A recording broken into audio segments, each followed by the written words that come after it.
Israel will pay heavy price for killing Iran general. PM directed to focus on effective solutions to ensure electricity supply. Sun actively prevents hunger and cold for cattle.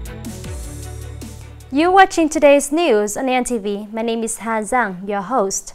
According to Iranian media, an Israeli airstrike in Syria killed 1 general and 3 soldiers of the Iranian Revolutionary Guard. The Iranian general Saeed Razi Mousavi, who was killed, was a senior advisor responsible for coordinating the military alliance between Syria and Iran. To this event, Iranian President Ebrahim Raisi accused this as a sign of frustration and weakness of Jewish regime in the region and affirmed that Iran would respond.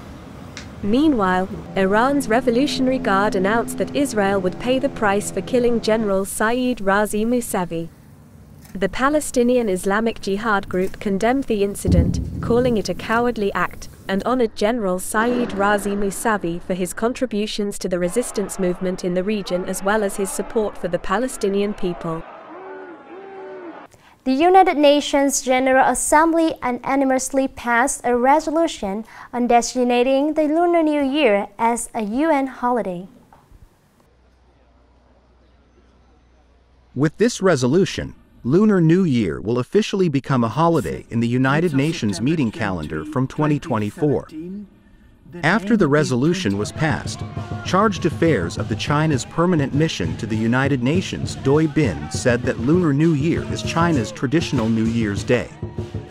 Many countries and territories also consider Lunar New Year as a legal holiday. Currently, about 1/5 of the world's population celebrates Lunar New Year in many different forms. Every year, the Secretary-General of the United Nations sends his wishes to all the people of the countries when celebrating Lunar New Year. Prime Minister Phạm Minh Chính has just signed official dispatch on drastic and effective implementation of solutions to ensure electricity supply in 2024 and the following years.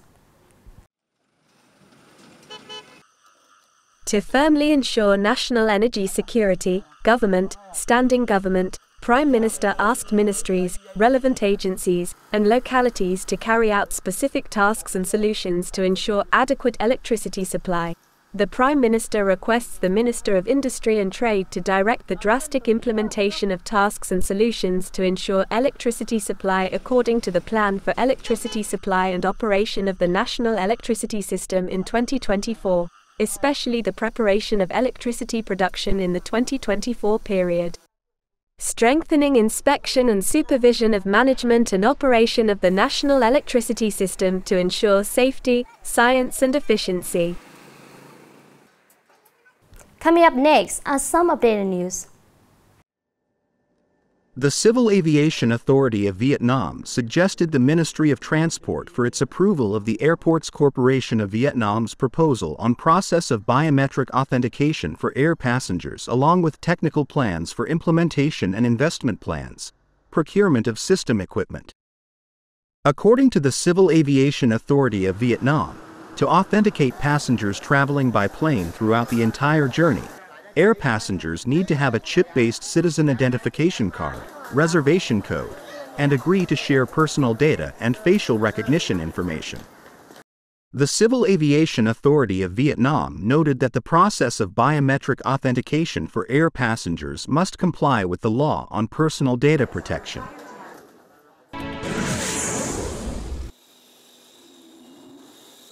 The Departments of Labor, Work, Invalidity and Social Affairs of Nghệ An Province, in coordination with the Management Board of the Southeast Economic Zone and the People's Committees of Districts, Cities and Towns, to conduct a survey on TED bonuses at businesses under the management in the area. Accordingly, some businesses plan to pay bonuses to employees on New Year's Eve, with an average bonus of 1.65 million VND. The highest is 99.5 million VND. The lowest is 100,000 VND. Businesses also plan to keep employees for the Lunar New Year's of Zaptin 2024, with an average of 3.58 million VND per person. The highest is 80 million VND per person.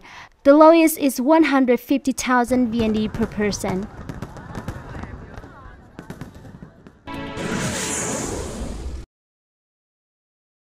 In 2023, foreign direct investment (FDI) in Nghệ An officially exceeds the 1.6 billion United States dollars mark.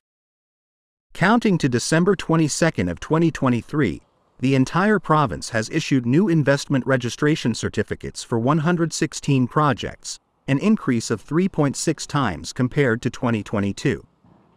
This year, the province attracted FDI of 1,603 billion United States dollars, an increase of 66.8% compared to 2022, ranking 8th province and city nationwide, of which attracting 1.595 billion United States dollars to the Southeast Economic Zone.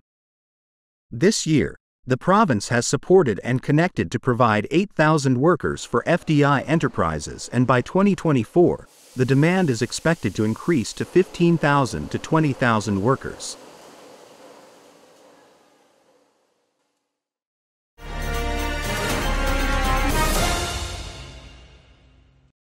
Learning from previous year, when winter comes, a large numbers of cattle in highlands die.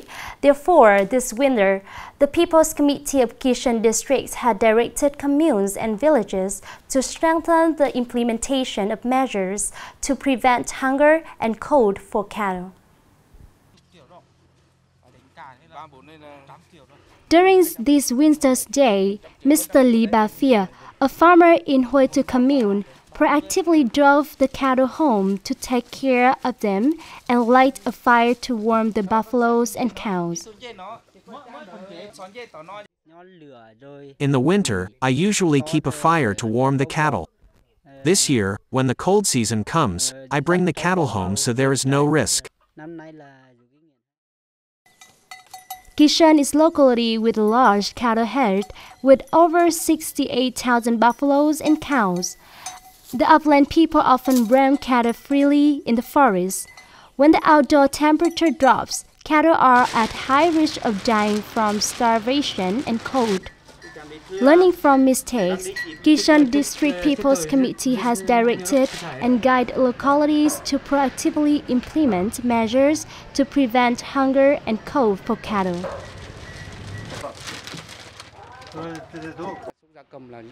Cattle and poultry are the main income of the people. Therefore, we have proactively implemented comprehensive measures to reduce the rate of livestock and poultry dying from starvation and cold. Focusing on the development of cattle raising in the economic development goal of Nghệ An Highland districts, to ensure safe livestock farming in cold weather conditions, the agriculture industry recommends localities to actively cooperate to people, not to gaze cattle on days when the temperature drops. And now it's time to say goodbye. Thank you for watching and hope to see you next time.